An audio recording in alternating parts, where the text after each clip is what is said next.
Я говорю, что сейчас у нас лекция проходит не 200, 28 аудитории, а как только ты заходишь, идешь прямо, и самая последняя дверь налево. Ну, позор вам, Татьяна. Что вам сказать? Все, не что.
получается, вот он будет выдвинуть. Хотя последний был в 16 веке. Ну, то, знаешь, может, это Озгод, может, не факт. О, знаешь, его Озгод, давно мало кто это знает. Да, Я да, со Спартой. Я стою в фильме. Первый Я загрузился, своей кафедры. Не, я служил, Ну, тоже когда репу почесал, куда я. Нет, по сути, не структура так, для себя дополнена. Ну, все эквиваленты что-то не есть. А у нас слушай, на своей не было. Закрыли фильм? Герцена, когда я туда поступал, я уже это не знал. В 2006-2005 еще была, а в 2006 кто пришел? Это неприятно. Я скажу, что закрыли на лечение, военной агрессии было самое веселое время. Там самое психопатное, когда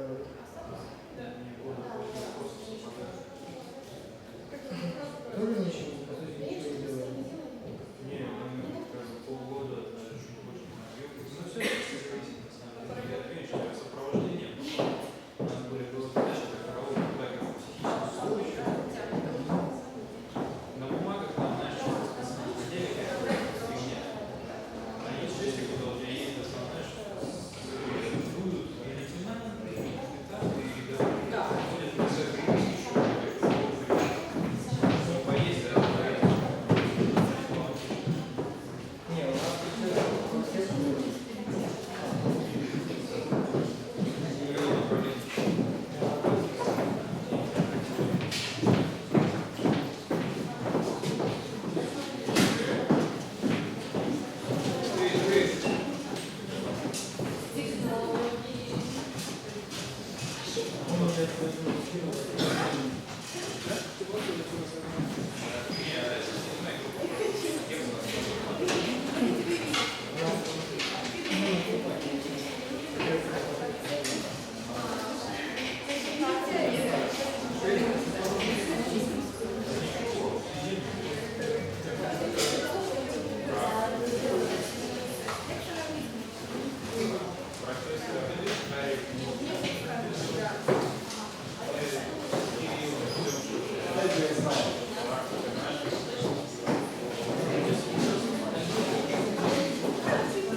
Сегодня состоится публичная лекция профессора Института Фритьофа Нансена, господина Арилда Моэ.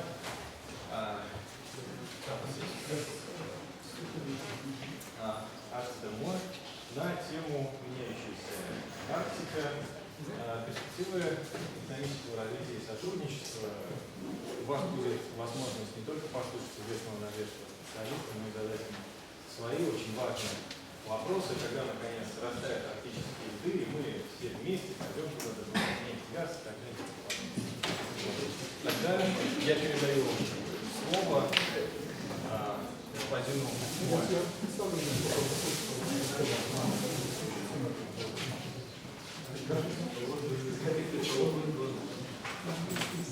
Спасибо большое за прием. Моя лекция посвящена развитию в Арктике. Разные вопросы, которые я считаю очень актуальными. И я буду презентовать мои взгляды, картины, если получится. И я думаю, что тоже может быть время для дискуссии.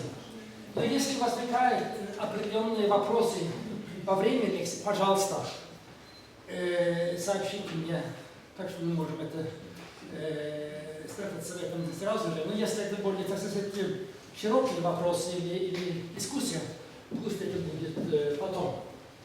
Теперь вопрос. Вы находите мою картинку? И, к сожалению, я буду говорить по-английски.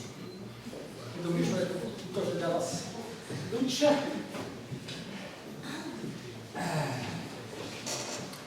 Да.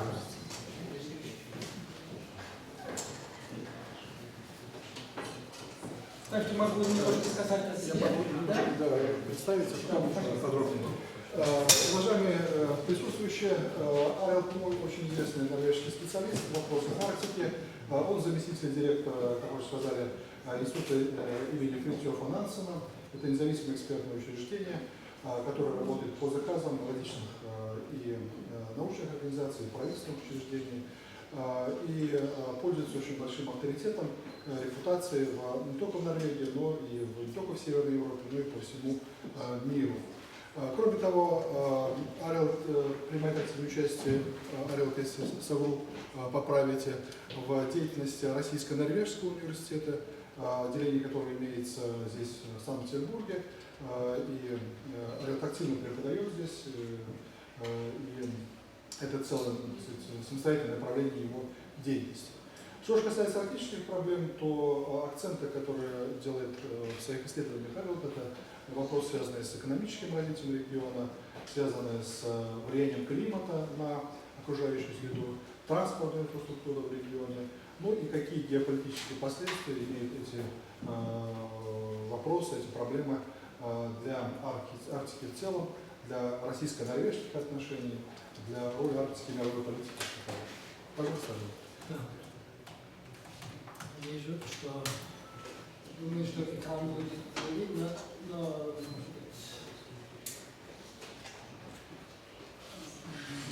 Too slow.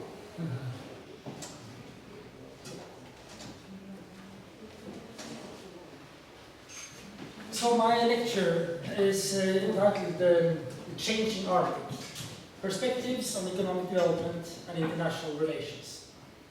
Fairly broad title. I will touch on several issues, as I mentioned to you. Let me just see if I can have this. So I have my text here. I will initially talk a little bit about changing climate in the Arctic, looking at sort of the situation with ice, and then more specifically discuss what implication the changing ice situation, changing climate may have for resource development, in particular the exploration and production of hydrocarbons. And as a general theme in my presentation, this is the question that has been raised by many observers, is there a resource race in the Arctic? We used to talk about the weapons race. Now many people argue there is a race for Arctic resources. So that is an issue I will try to comment upon. And in this connection, it's interesting to look at the jurisdictional disputes in the Arctic. Are they serious? And what is the content of those disputes? I will look at 3 different disputed issues in the Arctic. And then lastly, maybe say a few words about Arctic cooperation, with special reference to the development of the Arctic Council. Now, this was a heavy job for the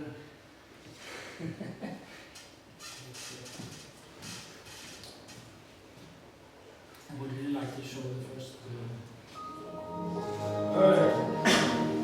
That sounds promising. It's the overture.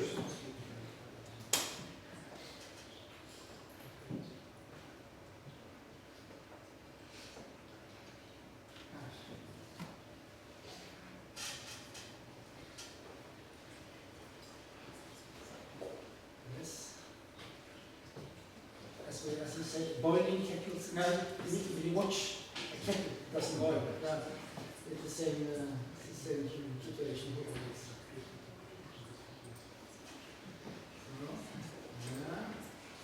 It hasn't been used since the last academic year. Okay, so it has been Too slow. sleeping this whole summer. It's a sleeper. Yeah. Yeah.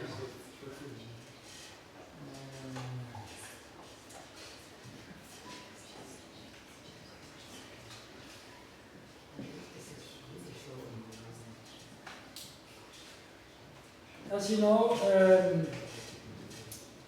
as you probably know, there has been a quite dramatic development in the Arctic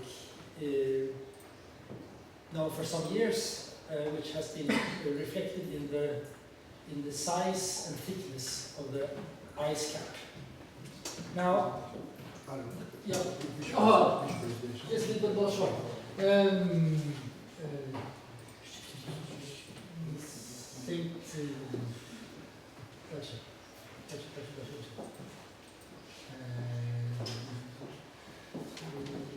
What is it? It's not about it. So, as you know, it has been a quite drastic development. And on the first slide, I'd like to show you what the situation is right now. In fact, it is a graph which is made from the situation 2 days ago.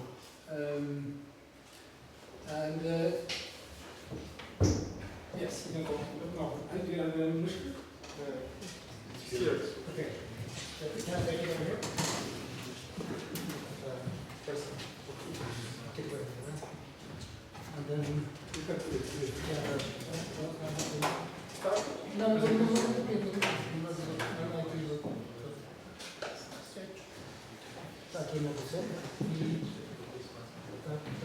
You can move well,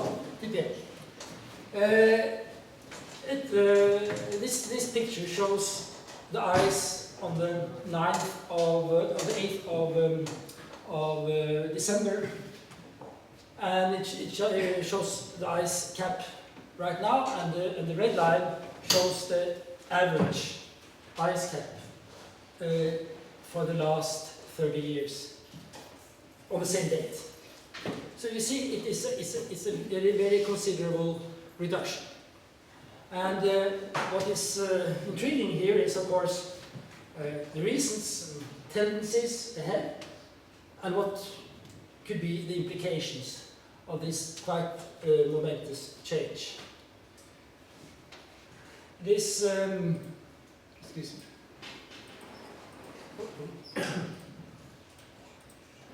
This picture, which is perhaps difficult to see, is a scenario for how the ice situation may develop in the years ahead, according to model simulations. The ice is measured quite in detail all the time, and a lot of models are made to try to forecast the further development. In general, the melting of the Arctic ice has been going much faster than was predicted some years ago. Until now, the year with least ice was not 2007, but it seems like this year will be a new record. What is not so, what you can't see from this picture is though that there is a lot of variations from year to year. So one year there may be more ice, another year less ice. But the tendency is clear, there is less and less summer ice. There's winter ice, but in the summer it breaks up, and it is quite possible that within 20, 30 years we will have completely ice-free summer in the Arctic. This picture over here, which is 2050, shows ice but very thin ice. It's less than half a meter. It's very thin ice, which is of course possible to go through without particularly ice breaker assistance. So the Arctic is in many ways a laboratory, if you may use that word, or at least is a place where the climate change, which is a global development, is showing itself very clearly. For many geophysical reasons, the impact of climate change is higher in the Arctic, so the rise in temperature is approximately twice as much in the Arctic as it is on the globe in average. So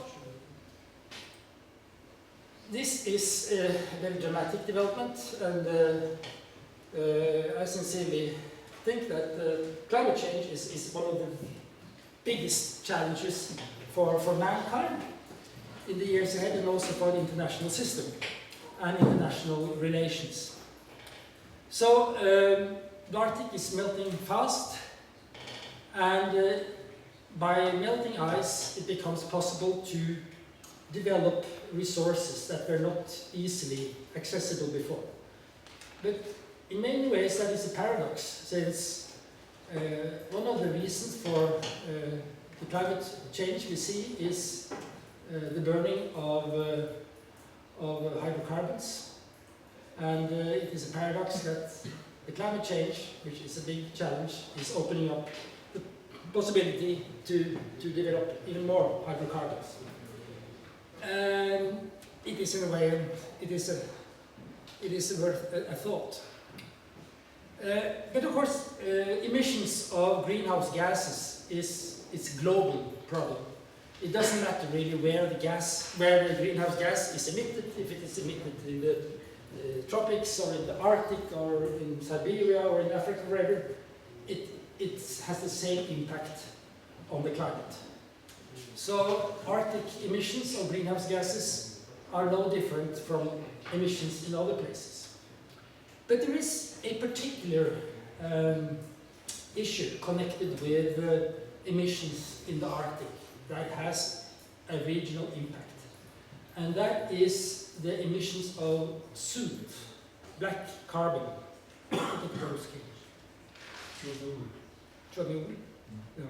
which is not a greenhouse gas, but it is so-called short-lived climate forces. The soot that is emitted is falling down on the ice and creating the so-called albedo effect. That means that the ice gets slightly grayer or black in the soot, on the ice. And when the ice is less white, it absorbs more heat, and then the melting goes faster. So regional emissions of soot has a specific effect on the Arctic ice cover and is increasing the climate, or increasing the ice level. But so this is particular issue which I think will be also very important to consider for economic activity in the Arctic in general and for hydrocarbon development in particular. In general, there is at the moment quite low activity on the international level in climate politics, as you probably are aware of. There is fairly little progress in the international negotiations, but I think we will see in some years when the climate issue becomes, climate problems become more evident across the globe, more diplomatic activity and more efforts to try to find ways to curb emissions. And in that connection, I believe it's quite likely that we will see various agreements trying to at least curtail or make or minimize emissions from all kinds of energy projects, but not least from Arctic projects. In a shorter term perspective, the industry, as you may have seen, the oil industry is talking about new perspectives, new developments. And indeed, the reduced ice cap is making areas of the Arctic more accessible. But climate change is not only about reduced ice. There are also other effects from climate change, and I've listed some important effects here. That with the breaking up of ice, you can have more drifting ice in many areas. That can be a big problem for installations, also for shipping. You can have, or will have, more extreme weather variations, higher waves, more wind, more icing. And not least, we see that climate change has a big impact on the permafrost. And especially in northern Russia, in Siberia, you have a belt of permafrost along the Arctic coast, quite a thick belt in fact, and where there is now already serious problem. The permafrost is melting and infrastructure, pipelines, power lines, buildings on permafrost is sinking into the ground, which is increasing the complexities and costs of developments in these areas, not only onshore activities, but also harbors, all kind of onshore activity that is related to the offshore exploration and production. So, climate change has also creating new difficulties. And as I said initially, even if the tendency in terms of less ice is clear, there are big annual variations. So companies who go into the Arctic, they must be prepared for the hardest conditions. And they have to prepare for maximum. And maximum ice may not be that different from what it is, let's say now, or what it was a few years ago. So I just want to sum this up by saying that, yes, very dramatic development in the Arctic, but it doesn't really change everything with regard to economic activity. Okay. But climate change is clearly one driver, one factor that makes the Arctic look more attractive for energy development. But it's not the only factor. There are also other factors, and that is development in other major production areas, particularly the Middle East, which, as you probably agree, are connected with a lot of uncertainties in many big, of the biggest oil-producing countries in the world. In that comparison, the Arctic looks very quiet, peaceful. And there is also an increasing belief that the Arctic contains very significant resources. Of course, if nobody believed there were resources there, nobody would pay attention. But particularly over the last 8-10 years, several assessments have been made, the most famous of which by the United States Geological Survey indicated that the probability of finding oil and gas in quite big concentrations in the Arctic are very good.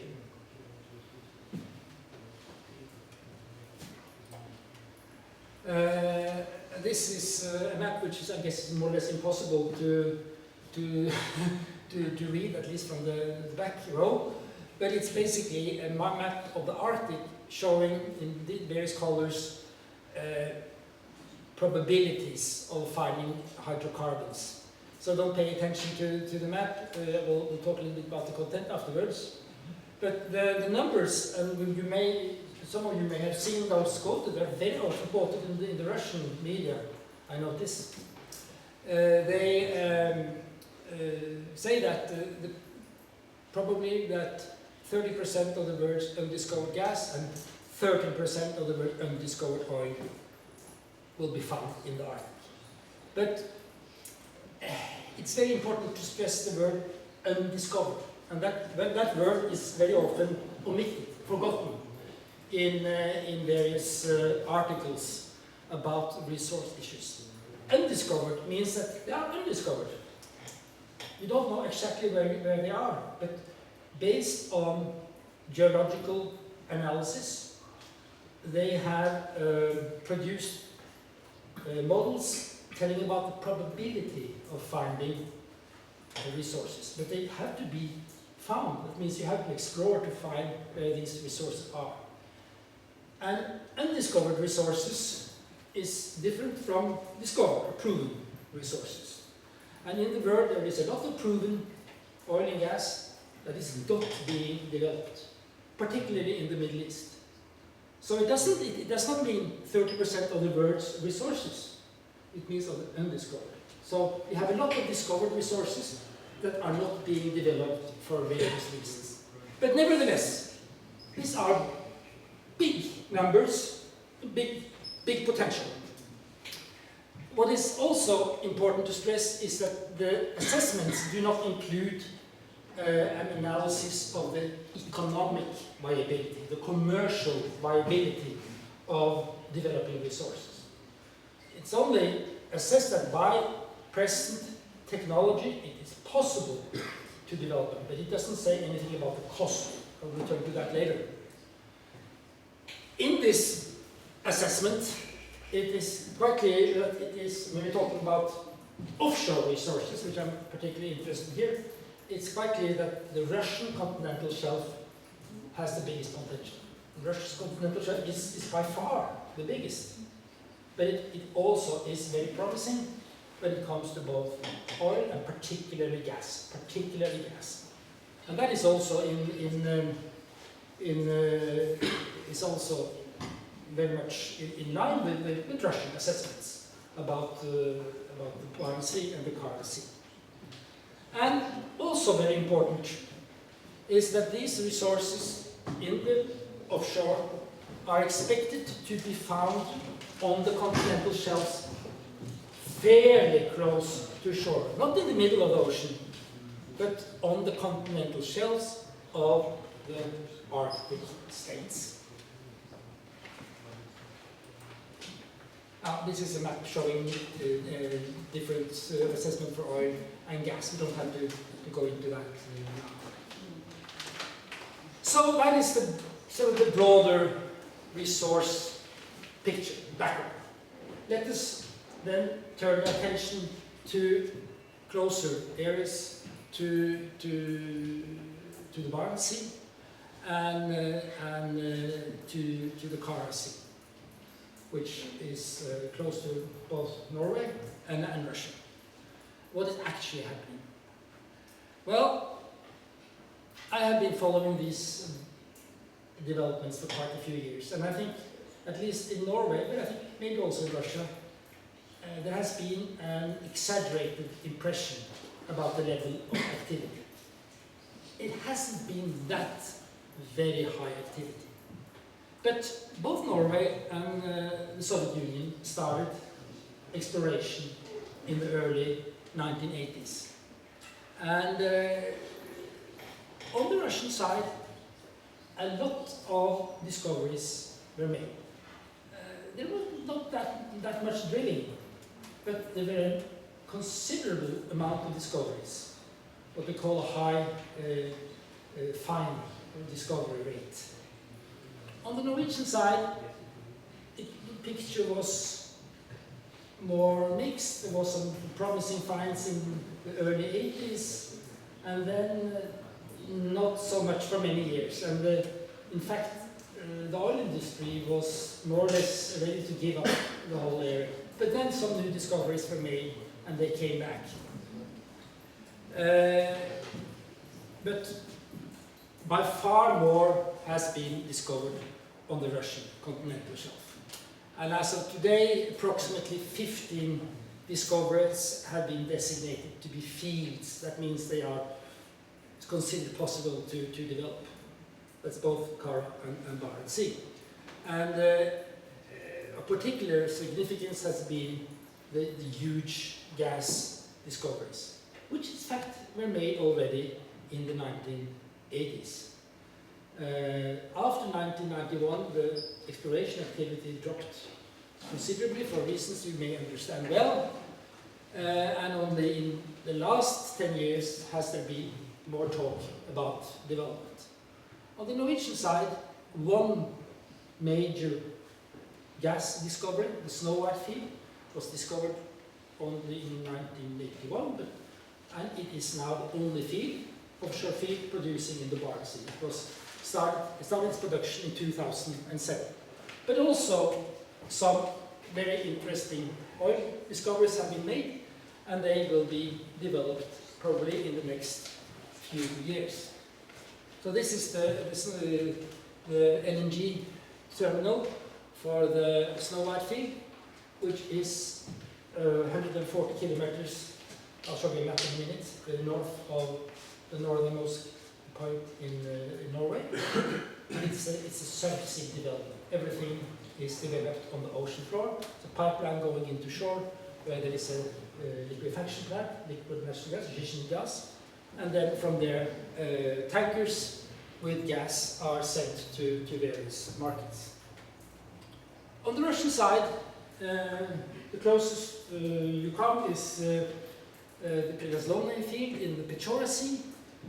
This is the platform as it was being completed. It has been since then towed into position, and it's being put into place and being made ready for production at this time. Presumably start production this year or at least next year. It is has been a very long and complicated process since the construction of this platform started as long back as 1995. So that is a very, very complicated process, very costly. I don't think anybody knows really what it has cost. But the big project up north in the Barents Sea has been the Stockman project, Stockmanovskaya, which was discovered in 1988, but which did not receive very strong attention until 2002, 2003. This field is enormous and is about 3 times bigger than the biggest Norwegian offshore field, the Troll field, which has been producing now for quite a few years. Now, the Stockman field went through various phases. Only in 2007 did Gazprom, which holds the license to the field through a subsidiary company, decide on the framework for developing the field. And they negotiated, and in 2008 created a joint so-called special purpose company called Stockmann Development AG. AG stands for Aktiengesellschaft. Aktienägande Общество in German, because the company was registered in Switzerland. Anyway, this company with the majority owner Gazprom, 51%, and minority owners Total and the Norwegian company Statoil, was then set out to plan and develop and operate the first phase of this huge field for 25 years, taking care of about a third of the field. This development of this huge field started because in the early 2000s there was a quite strong expectation that the market for liquefied natural gas was growing rapidly with good prices, particularly in the United States. So the whole project was conceived as mainly serving the American market. In the process of establishing this company, some peculiar conditions were put down. And that was that the foreign companies, they would not own a part or have own part of the license for the field, and they would not themselves export gas. That would be taken care of by Gazprom. So they would mainly serve as so-called technical assistants to Gazprom in developing the field. That is not a position that oil companies usually find very attractive, but I think both Statoil and Total consider this a very important strategic project, getting into the Arctic offshore with the vast resources in the Arctic, so getting sort of a foothold in that development. So they accepted terms that were not very nice, but which they had to accept, because the resource owner, Russia, through Gazprom, said that that was the only way it can be done. But it was called the Stockmann model, in fact, the word. This kind of setup with foreign companies helping out with the financing, construction operation, but not owning the resource. And that was also so because at the time, speaking about now, go back to 2007 to 2008, not so long ago, when there was a general expectation that there would be a shortage of gas. Shortage of Russian gas to the European market, maybe shortage of gas in Russia. So it was important to develop huge new projects. In the course of this, cooperation, there has been ups and downs, and I think it's quite clear, and it all has also come out into the open, that there has been quite big problems in deciding about technical solutions for the development, and there have been issues about the cost of the project, getting the costs under control. In addition, the foreign companies quite clearly expected that the project would get tax sort of favorable tax treatment, and they were probably quite confident that Gazprom would be able to get those tax concessions for the project. Turned out it wasn't that easy, and until very recently it has been unclear about what kind of tax rules would apply to the project. And the foreign companies have come out in the press, saying that this is at least a prerequisite for this project to materialize. But in fact, the major problem was not probably inside the project, but it was outside. The market changed radically.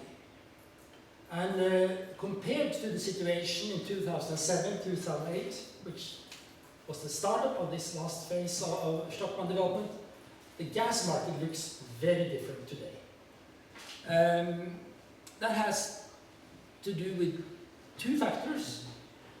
There has been sort of a short-term fall in demand because of economic slowdown, but the most important development is, as I guess somebody of you have read about, is the so-called shale gas revolution in the United States, which means that so-called unconventional gas. Я должен перевести. Shale gas — это сланцевый газ. Сланцевый газ. Который по природе иной, чем обычный природный газ. В этом заковыка. This kind of unconventional gas resources have been around, and in the United States they have been producing shale gas for many years. But what has changed is that the expectation or the estimates of the potential has increased very much due to technological developments. So now, quite rapidly, the situation has emerged when the United States is producing all the gas it needs itself. And more so, it is probably also going to be a major gas exporter. It used to be a major gas importer. And of course that has drastic implications for a project like Stockholm, which was geared towards the US market. Now you may say, okay, can't they sell the gas other places? Yes, they can, but the price for gas is also being depressed, since there is so much gas coming out, not only of the United States, but also in other countries that has been developing gas resources. So right now, there is an oversupply of gas. A lot of gas is being brought to market, and the price is going down, and this is a costly project. And yes, I think the result is that this project is going to be postponed for many years. And as you may know, right now the whole cooperation within this Stockholm Development Company has stopped. The company say we are looking at new concepts, maybe bringing in new companies, but I think for all practical purposes, this project will now be stopped for quite a few years. So that is, for many people, especially up north, a big problem. They have really looked forward to this industrial development, but it is not going to happen soon.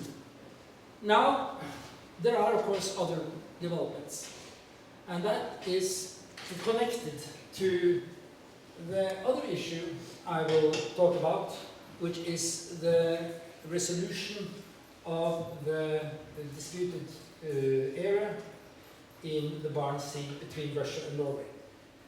Do you want that we should take a break, or should I just go on? No, we should continue, because we have the next lecture, the next classes in 1 hour. Okay, I'll go on. We have to complete both. I see. I'll go on. Now this is a map of the Barents Sea. And yeah, you see where we are. Norway to the left, Russia to the right. Some of the more important discoveries are indicated. Stockholm is up here in the middle. Here, of course. And these are some of the more interesting Norwegian discoveries. But the problem in the Barents Sea was to decide about a boundary, not a border, but a boundary between the Norwegian continental shelf and the Russian continental shelf.